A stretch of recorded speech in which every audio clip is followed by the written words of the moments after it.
Hello मित्रों, आज इस वीडियो के माध्यम से हम रस के विषय में चर्चा करेंगे। रस क्या होता है? जब हम काव्य की बात करते हैं तो बात उठती है काव्य की आत्मा क्या है। और उसी प्रसंग में हम कहते हैं कि जैसे मनुष्य का शरीर है, परंतु शरीर के अंदर जब तक आत्मा विद्यमान नहीं होगी तब तक मनुष्य जीवित नहीं कहलाता।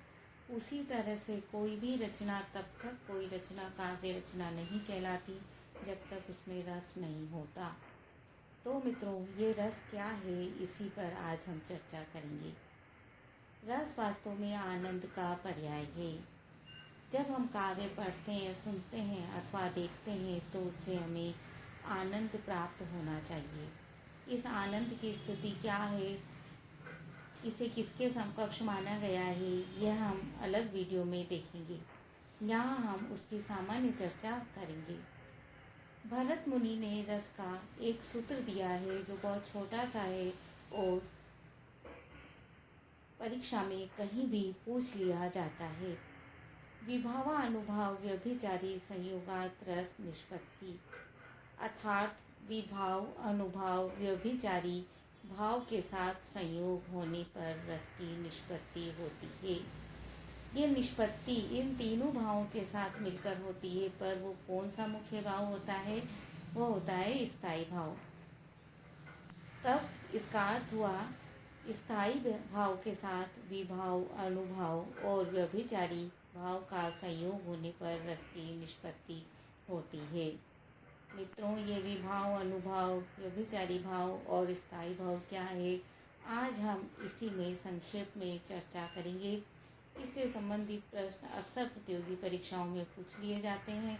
विद्यार्थी उन्हें गलत करके आते हैं, उनका मार्गदर्शन करना ही हमारा यहाँ उद्देश्य है। हम अपने उद्देश्य की ओर आगे बढ़ें, इसके पहले मित्रों आप इस वीडियो को सब्सक्राइब कर घंटी बजा दीजिए। हाँ तो मित्रों, हम रस की चर्चा कर रहे थे, काव्य को पढ़ने से मिलने वाले आनंद की चर्चा कर रहे थे। मित्रों, कोई भी चीज़ किसी एक ही वस्तु से पूर्ण निर्मित नहीं हो जाती। जैसे आप अचार बनाते हैं तो बोलते हैं आम का अचार बनाया, पर उसके लिए आम एक मुख्य चीज़ है, पर उसके लिए आपको तेल भी चाहिए, मसाले भी चाहिए, सब कुछ चाहिए और विधिवत उनको जब आप मिलाएंगे तभी वो अचार बनकर तैयार होता है।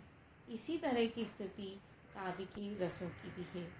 केवल कह देने मात्र से रस की अभिव्यक्ति नहीं हो जाती, या कुछ भी लिख देने मात्र से रस की अभिव्यक्ति नहीं हो जाती। तब कैसे होती है, इसे हम इस सूत्र के माध्यम से विभाव अनुभाव व्यभिचारी संयोगात रस निष्पत्ति के माध्यम से समझेंगे। हमें यहाँ चार भावों की चर्चा हमने की है: स्थायी भाव, विभाव, अनुभाव और व्यभिचारी भाव। हम यहाँ सबसे पहले लेते हैं स्थायी भाव को। आज हम उसी की चर्चा सर्वप्रथम करेंगे। स्थायी भाव क्या होते हैं?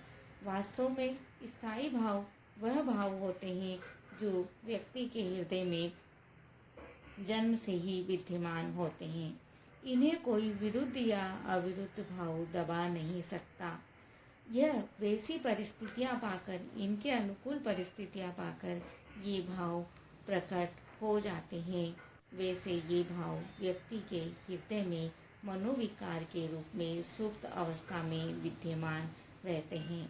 मित्रों, याद रखना है, ये भाव हमेशा विद्यमान रहते हैं। और किस तरह रहते हैं?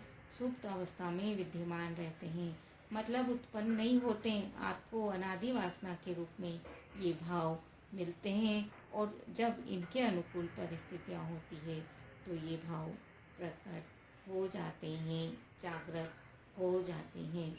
मित्रों, काव्य शास्त्र के अंदर 9 प्रकार के भाव माने गए हैं और इन्हीं के आधार पर 9 प्रकार के रसों की स्थिति होती है। ये भाव कौन कौन से हैं, इन्हें हम देखते हैं। ये भाव हैं हमारे रति, हास, शोक, उत्साह, क्रोध, भय, जुगुप्सा, विस्मय और निर्वेद। इन्हीं 9 भावों से मिलकर 9 रस की स्थिति बनती है। रति से श्रृंगार रस की अभिव्यक्ति होती है, हास रस से हास्य रस की अभिव्यक्ति होती है, शोक से करुण रस की, उत्साह से वीर रस की, क्रोध से रौद्र रस की, भय से भयानक रस की, जुगुप्सा से बीभत्स रस की, विस्मय से अद्भुत रस की, निर्वेद से शांत रस की। मित्रों, जब से सूरदास का और तुलसीदास का साहित्य विपुल रूप में सामने आया है, तब से दो रसों की ओर अभिव्यक्ति मानी गई है, और वे दो रस हैं भक्ति रस और पुत्र विषयक रति। भक्ति रस ईश्वर विषयक रति उसका स्थायी भाव है, जिससे भक्ति रस माना गया है, और पुत्र विषयक रति से जो रस माना गया है वो वात्सल्य रस माना गया है। आज की परिस्थितियों में हो नए सर्वेक्षण के अनुसार इतिहास रस को भी मान्यता प्रदान कर दी गई है। अतीत के प्रति मोह इसका स्थायी भाव माना गया है। हम अपने अगले वीडियो में बाकी 3 भावों के विषय में चर्चा करेंगे।